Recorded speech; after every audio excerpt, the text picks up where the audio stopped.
Europe 1, il est pratiquement 8h36, l'heure de la revue de presse. Avec Natacha Polony. Bonjour Natacha. Bonjour Thomas, bonjour Julie et bonjour à tous. Ce matin, une de vos journaux ont brandi les menaces. Le Monde, Ukraine face à Poutine, l'arme économique. L'Opinion, Russie, l'arme de dissuasion bancaire. En France, pas de menace aussi puissante, mais un climat de plus en plus lourd. Le Figaro, l'exécutif paralysé dans l'attente du remaniement. Libération, FN, le PS joue avec le feu et l'Express, le plan secret de l'ultra-droite. Mais évidemment, ce matin, c'est sur Internet que ça se passe. Ça, vous en avez abondamment parlé. Le site Atlantico diffuse 3 extraits des enregistrements sauvages de Patrick Buisson avec ce titre, Sarcolix, les 3 trahisons de Patrick Buisson. Décidément, le climat politique est bien particulier, bien lourd en ce moment. Oui, alors il y a d'abord les marges, ceux qui sont tellement à droite de l'échiquier politique qui sont proches d'en tomber. C'est ces ultras dont parle l'Express qui ne se reconnaissent pas dans un Front National dédiabolisé, ceux qui rêvent d'un Tea Party à la française, ceux qui font la jonction entre les musulmans conservateurs et les catholiques traditionnalistes, parfois autour de l'antisémitisme. Et puis il y a ceux qui n'ont rien à voir avec ça, qui ont simplement manifesté leur réticence à la loi sur le mariage pour tous. Le Figaro nous raconte l'histoire édifiante de l'une d'entre eux. Elle s'appelle Anna, jeune russe de 19 ans, en prépa littéraire. Des parents en règle avec les services d'immigration, mais elle, au moment de postuler pour obtenir la nationalité française, s'est fait accueillir curieusement. Stéphane Kovacs nous offre le récit de cette convocation au commissariat de Viroflay. Dans sa lettre de motivation, elle faisait état de son intérêt pour la vie politique française, de sa participation à des manifestations. Les policiers l'interrogent donc sur la manif pour tous, sur les gens qui y participent, lui demandent des noms. Bref, ils exigent d'elle qu'elle devienne indique et retourne à des rassemblements de veilleurs, la menaçant de ne pas lui donner ses papiers, lui suggérant même qu'ils connaissent ses déplacements. La jeune fille effondrée en parle à ses parents. Contactée par le journaliste, les policiers ne nient pas vraiment l'espionnage de la manif pour tous. Mais le ministère de l'Intérieur s'offusque et récuse l'idée d'une police politique. Anna, elle, a décroché ses papiers du jour au lendemain, il y a quelques jours. Il suffit de peu de choses pour débloquer une situation finalement, un peu de bonne volonté et une jeune fille qui ne se laisse pas faire. On parle beaucoup politique avec les municipales et du coup on parle beaucoup moins d'économie en ce moment, Natacha. Oui, c'est la fébrilité à l'approche des élections qui ferait presque oublier le reste. L'état économique de la France, sa compétitivité en berne, ses emplois qui s'envolent. Et il y a bien cet article de Libération sur l'initiative d'Arnaud Montebourg pour promouvoir un fonds d'investissement consacré à la robotique.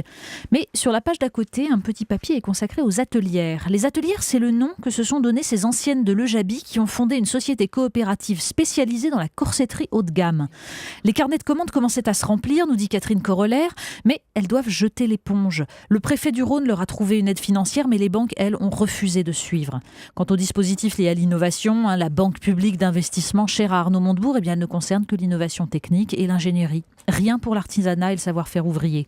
Le Made in France est la plus grande fumisterie qui soit, s'énerve Muriel Perrin, la patronne des ex-Le Jabi.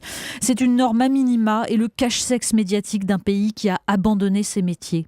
Oui, mais les robots, ça fait des beaucoup plus belles images dans les médias. Et alors, à ce propos-là, les ateliers, la BPI a dit qu'il y avait quand même eu des choses qui avaient été proposées, qu'il y avait une incompréhension, qu'ils allaient se revoir, que c'est peut-être pas terminé. Bon, affaire à suivre en tout cas.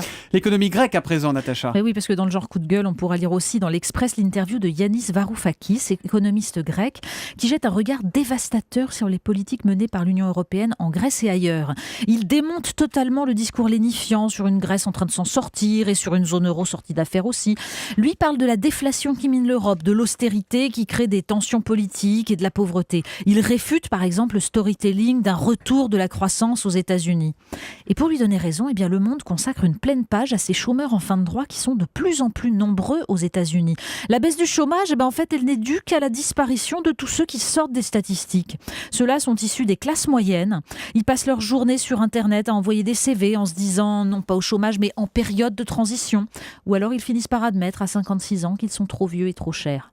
La première fois que ma vie se transforme en lutte, dit un père divorcé. Une lutte solitaire. On parle de l'apprentissage de l'écriture également. Oui, parce que pour que la vie soit moins une lutte, il faut bien la commencer, et notamment à l'école. Alors, il faut lire l'article du hors-série Marie-Claire Enfant.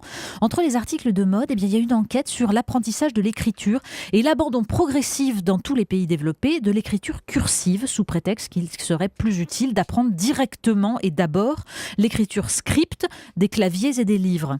Même si les études, nous dit Marie-Claire, démontrent que l'écriture cursive favorise l'apprentissage de l'orthographe et de la grammaire et la mémorisation. citation. L'utilité et l'immédiateté contre le savoir et la réussite. C'est à lire dans Marie-Claire. Qu'est-ce que c'est que cette histoire de toilette pour finir ? Et oui, le Made in France, ce n'est plus la corsetterie, mais ça s'exporte quand même. Libération nous raconte que les Norvégiens ont été très étonnés, un peu mécontents aussi, de voir surgir à Oslo des toilettes siglées Liberté, Égalité, Fraternité.